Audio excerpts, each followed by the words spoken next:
Mi nombre es Milton Campos Figueroa, estudiante de Medicina Humana. Actualmente estoy llevando el curso de Neumología a cargo del doctor Robinson León y hablaré sobre la prueba funcional de espirometría. Bueno, para empezar, tenemos que hablar sobre qué es la espirometría, ¿no? Y la espirometría, vamos a decir que es una prueba que estudia el funcionamiento pulmonar, lo cual analiza en circunstancias controladas la magnitud absoluta de los volúmenes pulmonares y la rapidez con la que el paciente es capaz de movilizarlos. Podemos observar en las imágenes el espirómetro en la primera imagen, en la segunda los pasos que se realizan, ¿no?, al hacer esta prueba, y en el tercero, bueno, un médico realizando esta prueba funcional. Tenemos tipos de espirometría, la simple y la forzada. La diferencia entre una y otra va a ser el tiempo, ya que en la simple va a ser un proceso así, no va a ser tan prolongado, y en la forzada sí va a ser en un tiempo de 6 segundos. Bueno, en la espirometría simple lo que va a pasar acá es que el paciente va a realizar una expiración máxima no forzada tras una expiración máxima. Entonces acá vamos a medir volúmenes estáticos y capacidades, que vamos a hablar en la siguiente diapositiva. Y la suma de estos volúmenes nos va a dar un rango, ¿no? Pasamos acá a ver esta gráfica y vamos a comenzar a hablar del volumen de aire corriente o volumen normal, también llamado tidial. Bueno, acá vamos a decirle al paciente, como nos indica la gráfica, que inspire y expire, inspire y expire, inspire y expire. Y esto de acá se va a llamar volumen de aire corriente, que va a ser entre un valor de 500 mililitros. Luego vamos a decirle al paciente que libere ese aire inspirado y vamos a encontrarnos con el volumen de reserva expiratoria, que va a ser un aproximado de 1200, ¿no? En este volumen de reserva expiratoria, lo que va a hacer el paciente va a expirar y va a lograr botar todo el aire, ¿no?, utilizando los músculos accesorios para la expiración, bueno, como los músculos abdominales, los intercostales internos. Entonces, de esta manera va a lograr salir todo el aire inspirado. Y luego a seguir inspirando, expirando, inspirando, y luego una inspiración máxima, ¿no?, que va a ser el volumen de reserva inspiratoria, que va a ser de 3100 mililitros. Entonces acá el paciente inspira hasta llegar al pico más alto, ¿no? Y este volumen va a ser de 3100.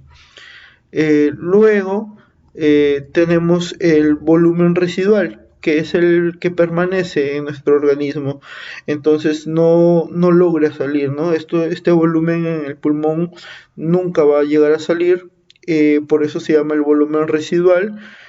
Y esto de acá no se calcula en la espirometría, ¿no? Se puede calcular en otro tipo de pruebas. Bueno, esto con respecto a volumen de reserva expiratoria.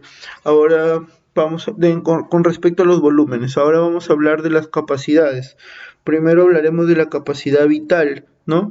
Y vamos a ver desde el pico más elevado del volumen de reserva inspiratoria hasta el pico más elevado de reserva expiratoria.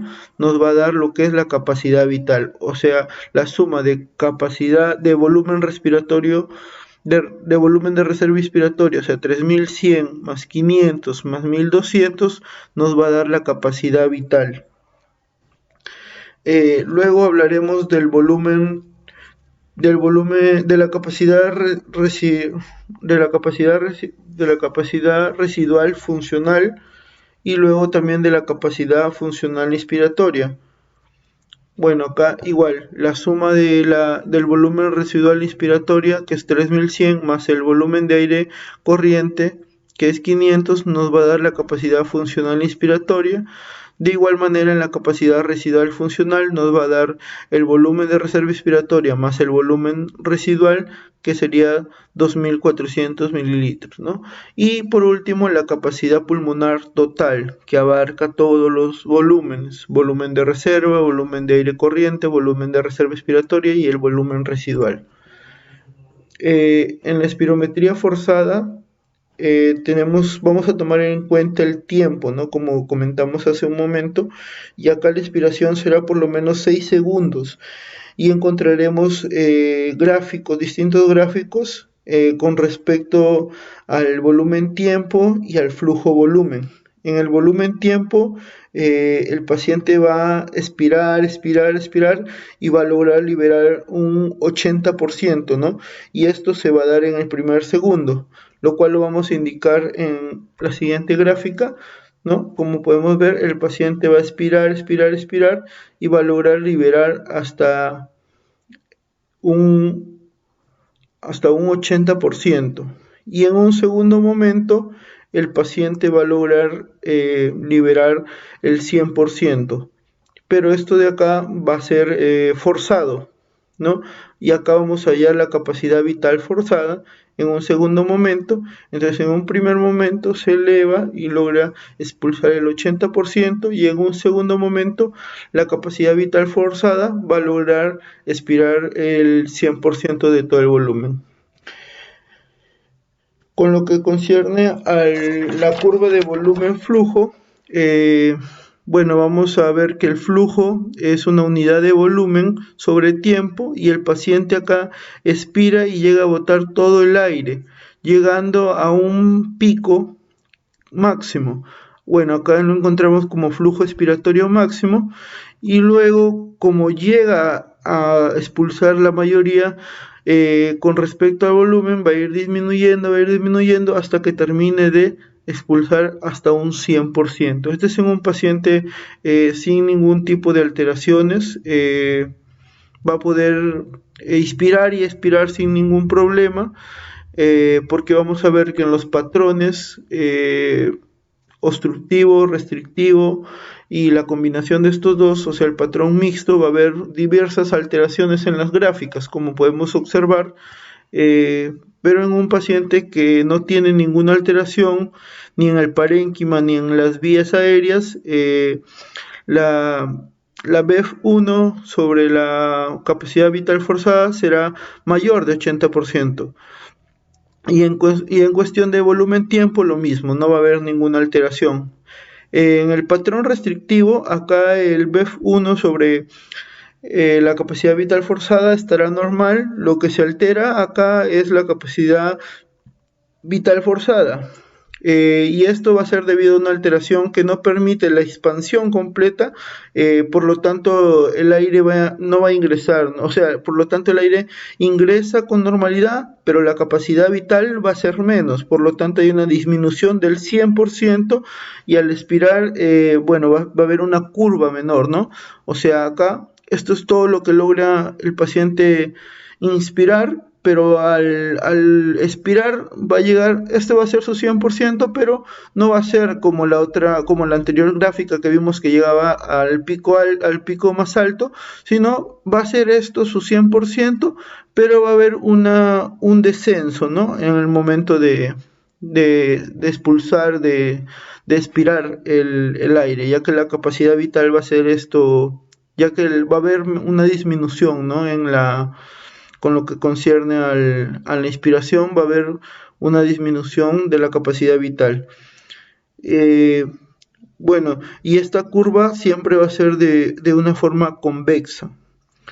En el caso del patrón obstructivo, el problema va a ser el flujo, ¿no? En una vía aérea. Al inspirar, no vamos a lograr inspirar normalmente como un paciente que no tiene ninguna alteración, pero va a haber un problema en la expiración, ya que en este caso, como su nombre lo dice, va a haber una obstrucción que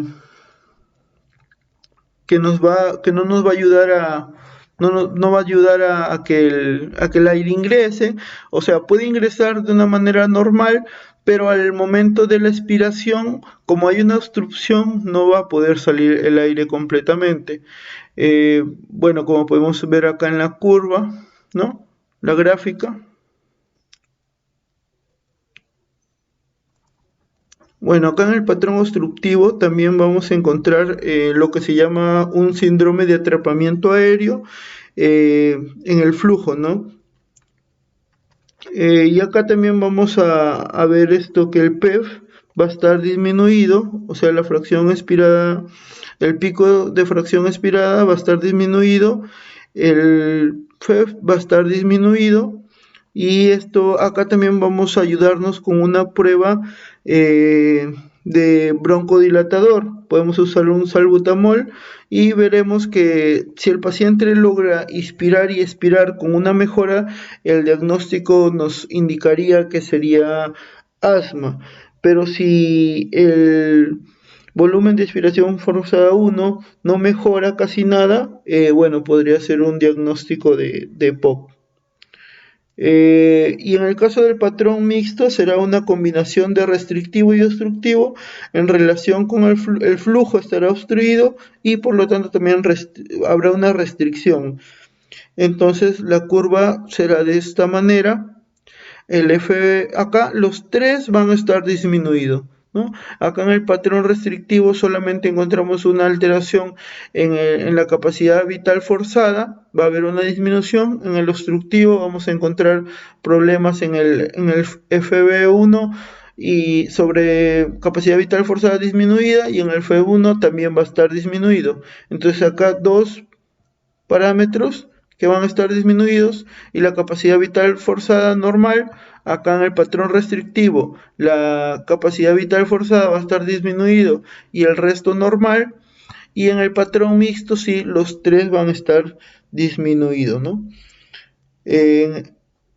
Bueno, eso es con lo que concierne a los parámetros, al patrón restrictivo, obstructivo y mixto.